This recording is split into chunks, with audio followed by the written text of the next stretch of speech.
ਕਿ ਜਿਨ੍ਹਾਂ ਨੇ ਲਾਹੌਰ ਨਹੀਂ ਵੇਖਿਆ ਉਹ ਜੰਮਿਆ ਨਹੀਂ। ਤੁਹਾਨੂੰ ਕੀ ਲੱਗਾ?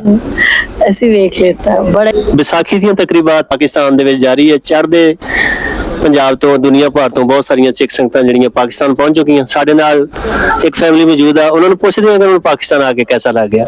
ਮੈਡਮ ਜੀ ਸਤਿ ਸ਼੍ਰੀ ਅਕਾਲ। ਸਤਿ ਸ਼੍ਰੀ ਅਕਾਲ ਸਾਰਿਆਂ ਨੂੰ। ਕੀ ਨਾਮ ਤੁਹਾਡਾ ਜੀ? ਮੈਂ ਰਵਨੀਤ ਕੌਰ, ਇੰਡੀਆ ਤੋਂ ਦਿੱਲੀ।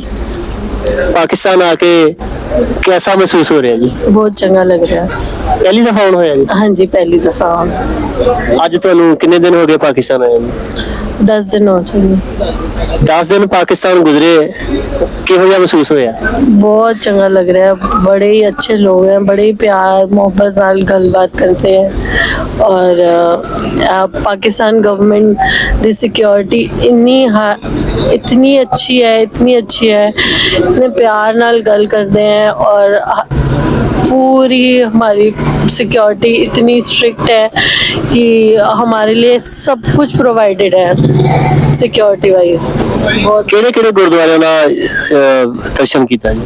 पंजा साहिब, ननकाना साहिब, हुण इत्थे डेरा।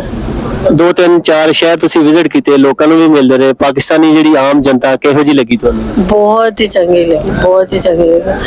असी भी रावलपिंडी। अच्छा, मेरे दादके, मेरे नानके सारे रावलपिंडी थे।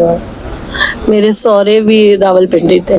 क्या बात है। फिर तो तुहाडा अपना देश है जी। हाँ जी, हाँ जी। फिर तो तुहानूं कोई ओपरापन नहीं लगा होना? नहीं नहीं नहीं नहीं। ते लाहौर भी अज घूमे? बहुत ही अच्छा लगा। वो सारी मार्केट दे लोग बहुत ही चंगे हैं, बड़े प्यार नाल गल करते हैं, बड़े खुश होंदे हैं जान के कि असी इंडिया तो। मैडम जी अपनी एक मशहूर कहावत है, कहंदे कि जिन्हां ने लाहौर नहीं वेखिया वो जम्मिया नहीं। ਤੁਹਾਨੂੰ ਕੀ ਲੱਗਾ? ਅਸੀਂ ਵੇਖ ਲਿੱਤਾ बड़ा ही चंगा लगा। बड़ी एक गल वाकई सच्ची है भी लाहौर खूबसूरत शहर है? हाँ जी, लोग बड़े अच्छे हैं, लोग बड़े अच्छे हैं। और इंडियन सिटीजन से बात करके तो वो बहुत ही खुश होते हैं। इंडियन सिटीजन भी पाकिस्तानी नाल गल करके खुश होंदे ने कि ओयो ओ बड़े खुश होंदे हैं। अच्छा, ते हुण किस तरह दी यादां समेट के सुबह वापस जा रहे हो? बहुत अच्छी, बहुत अच्छी। ते जेड़े रिश्तेदार अजीजो कारब किसी वजह तो नहीं आए या नहीं आ रहे, उन्हां वास्ते की पैगाम है? जरूर विजिट करें, एक बारी ते जरूर विजिट करें। ਜਿਹੜੇ ਲੋਕਾਂ ਦੇ ਦਿਲਾਂ ਦੇ ਵਿੱਚ ਕੋਈ ਵਹਿਮ ਭਰਮ ਹੈ, ਨਹੀਂ ਕਿਸੇ ਵਜ੍ਹਾ ਤੋਂ ਆਉਂਦੇ, ਉਹਨਾਂ ਨੂੰ ਕੀ ਕਹਿਣਾ ਚਾਹੋਗੇ ਕਿ ਪਾਕਿਸਤਾਨ कैसा? नहीं, वहम तो नहीं है।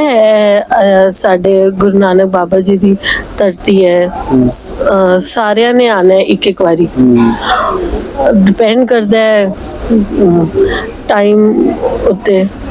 मेरे कोल टाइम सी, मैं आ गई। ਤੇ ਹੁਣ ਤੁਸੀਂ ਵਾਪਸ ਚਲੇ ਜਾਣਾ, ਤੁਹਾਡੇ ਦੋਸਤ ਸਹੇਲੀਆਂ ਅਜ਼ੀਜ਼ੋ ਕਾਰ ਉਹਨਾਂ ਨੇ ਪੁੱਛਣਾ ਕਿ ਪਾਕਿਸਤਾਨ ਦੀ ਯਾਤਰਾ ਕੈਸੀ ਰਹੀ, ਤੇ ਕੀ ਕਹਿਣਾ ਜਾ ਕੇ ਉਹਨਾਂ ਨੂੰ? बहुत ही चंगी रही, बहुत ही अच्छी। ਤੁਹਾਨੂੰ ਕਾਫੀ ਨੀਂਦ ਆਈ ਆ? ਚਲੋ ਜੀ, ਤੁਸੀਂ ਹੁਣ ਜਿਉਂਦੇ ਵਾਸਤੇ ਰਹੋ ਜੀ। हाँ जी, हाँ जी, थैंक ਔਰ ਅਸੀਂ ਉਮੀਦ ਕਰਦੇ ਤੁਸੀਂ ਦੁਬਾਰਾ ਵੀ ਆਓ। हाँ जी, जी, thank you। Thank you.